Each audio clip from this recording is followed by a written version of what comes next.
How we doing, guys? And welcome back to the Richie Hicks Jr. Sports Podcast. A lot of Game 7s going on today, and I'm going to dive right into them across the NBA and the NHL. Going to start in the NHL and talk about what happened yesterday. Carolina Hurricanes, the Tampa Bay Lightning, and the Edmonton Oilers are all advancing after their Game 7 wins yesterday. Quick side note. The New York Rangers no longer have the longest Stanley Cup drought. That now belongs to the Toronto Maple Leafs, who lost their Game 7 heartbreaker at home against the Tampa Bay Lightning.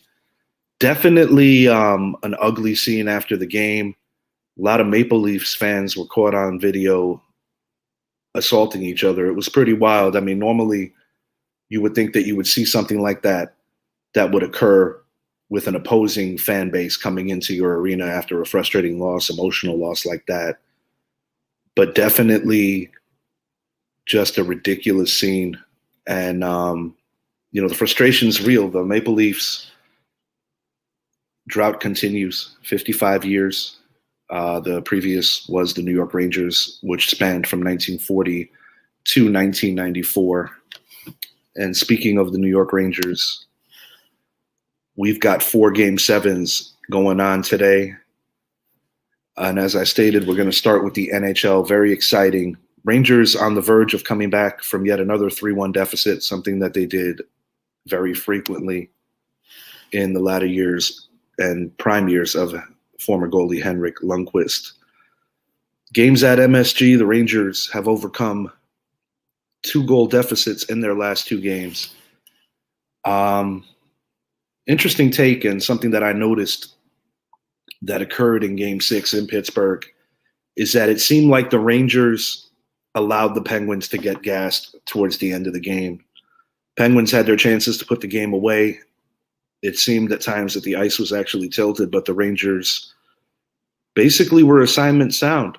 They did not get out of position on defense, and they were able to ultimately have the Penguins run out of gas. Chris Kreider had the game-winning goal with less than 2 minutes remaining. And just an overall team effort. I think with the scene shifting to MSG, I think the Rangers wrap up what has been a very classic series. And as a fan, I'm a little bit annoyed still about the Game 1 situation, losing a triple overtime game, but I think the Rangers have showed a lot of resolve. It's going to be a war. And, got to make mention of the Sidney Crosby injury. That was actually a big thing at play. If Evgeny Malkin still playing on a different level in the playoffs, and definitely a threat. But I like the Rangers' chances today. I think they have all the momentum in the world. And they have a hell of a record in Game 7s in Madison Square Garden, so I definitely like their chances to advance. This is another series that can go either way. Dallas has 2 Game 7s on the road across the NBA and NHL, but I am picking the Calgary Flames to win this game. I just think the Flames are the more superior team, but this has been a grueling series and just a grueling first round in the NHL playoffs with all the Game 7s. Really an exciting time for hockey fans. I do like the Flames to win this 3-1, and I did not mention my final on the Ranger game, but I do like the Rangers to win 5-3, an identical score from Game 6.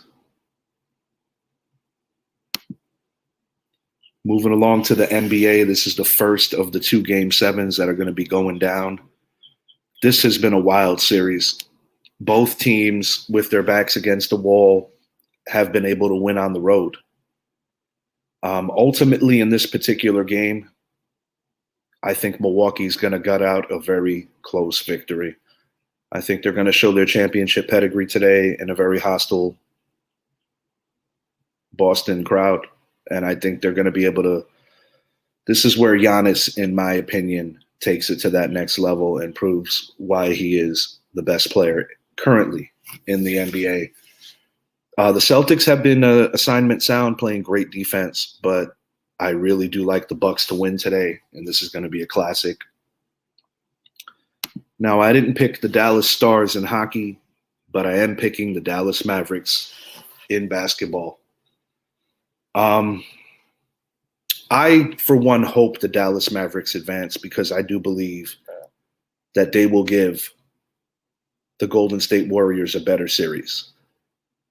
One of my biggest reasons I don't want Phoenix to advance to the finals again.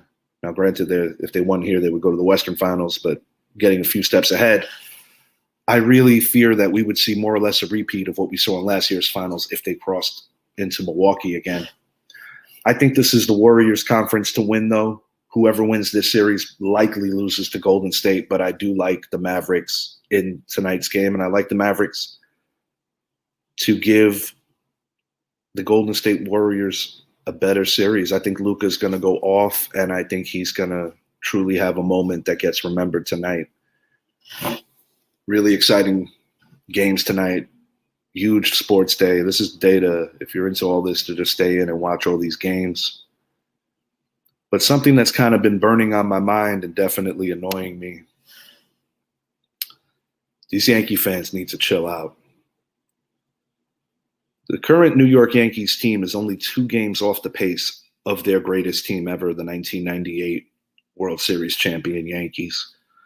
I noticed on a lot of Twitter feeds and all over Facebook that everybody seems to be having an attack over Aroldis Chapman having a rough 9th inning in what I want to mention was not a save situation. He was coming into a tied game.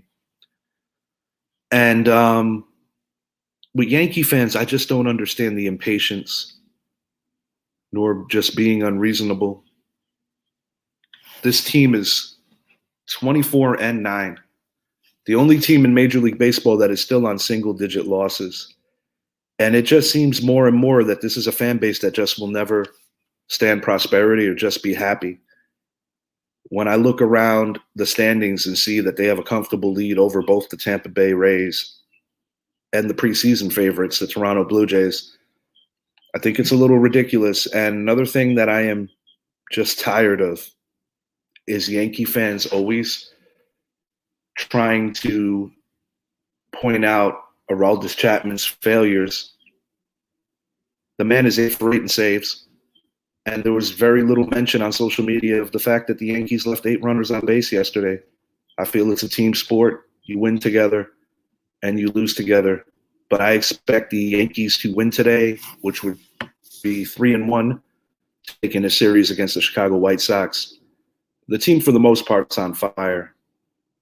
And the combination of Giancarlo Stanton and Aaron Judge is actually starting to size up to great duos of yesteryear, whether we're talking about Joe DiMaggio and Yogi Berra, or even going back as far as Ruth and Gehrig. I might be back a little later, possibly on Instagram going live during the Ranger game. We'll see how my nerves are doing. I am incredibly nervous about today's game. But at the same time, I'm very excited that the Rangers were able to get themselves in this position because it looked very, very bleak after Game 4. And I had said to a lot of friends that after the heartbreaker in Game 1, losing in triple overtime, it was going to be very hard to recover. It does appear that the Rangers have the momentum and have definitely recovered from that. And I think, part of building, your championship pedigree is going through a lot of adversity. And in that case, not only the Rangers, but both the Penguins have. And this has been a truly classic series. So definitely a plus for hockey fans that want to see great playoff hockey. But enjoy the Game 7's today, and I will likely be back later. Have a great day, guys.